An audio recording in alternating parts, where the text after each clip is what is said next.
From the moment Avery stepped on stage, I noticed that she had an oddly compelling beauty. A distinctiveness to the way she carried herself and a sonorous depth to her voice.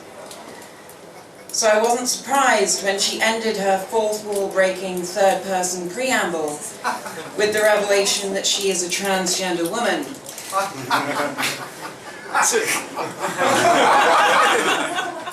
I just thought that'd be a fun sort of way to get that out there. And serve as like a good first draft for any professional comedy reviewers in the audience looking for the next big thing. Not that. I mean, speaking of size, like, you know, the perfect measurements for a woman are, you know, supposedly like 36, 24, 36, right?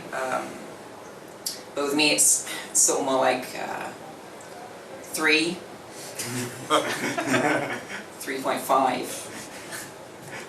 I'm a grower, not a shower. Not much of a grower.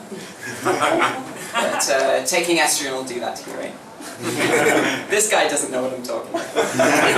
This guy doesn't know what I'm talking about. None of these guys know what I'm talking about. It's a problem exclusive to transgender women. A ravishing delight, 5 stars.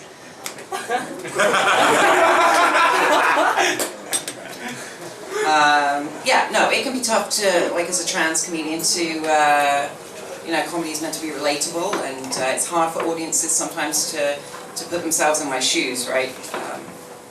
Because they're obviously too feminine for men and too large for women.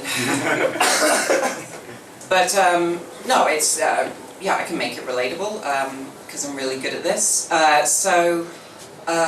Gents, if there are any gents in the audience, you know, sometimes you wake up in the morning, right, and you've got the morning horn, right, the, you know, morning boner, and but you need to have a piss, and you can't, because the erectile, the tissue, it sort of blocks the flow, and also it's hard to aim, right, because sort of you're fighting the turgidity of the you know that, right? That happens to me as well. But I'm crying the whole time. Some people thought it was awkward, but it wasn't. So they were fine to laugh.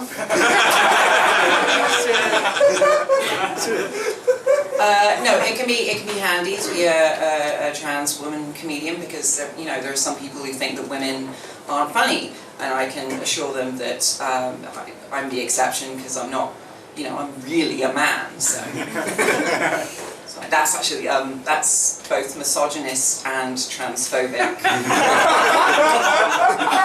So you're getting 2 kinds of hate for the price of 1.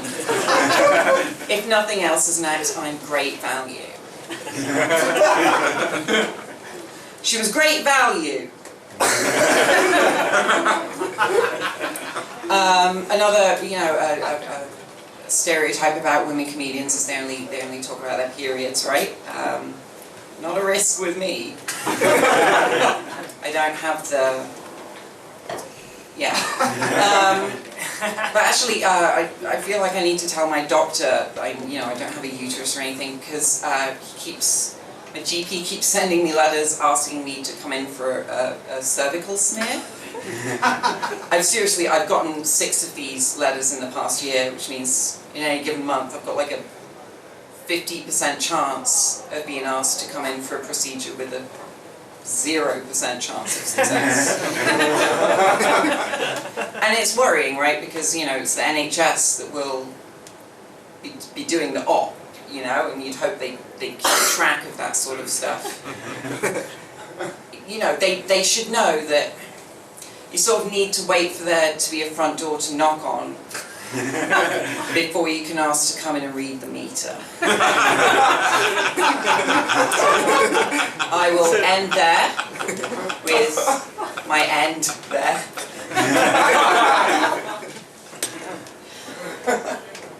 standing ovation they gave.